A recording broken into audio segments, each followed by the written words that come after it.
kuma kina roƙo Allah ya baki shi ga sha kake sun nuna ta tun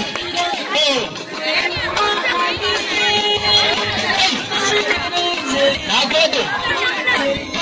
wane ne kace kai da kake fata a rubuce na gode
na gode babban yaro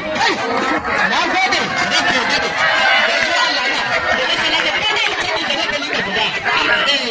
waye wannan ne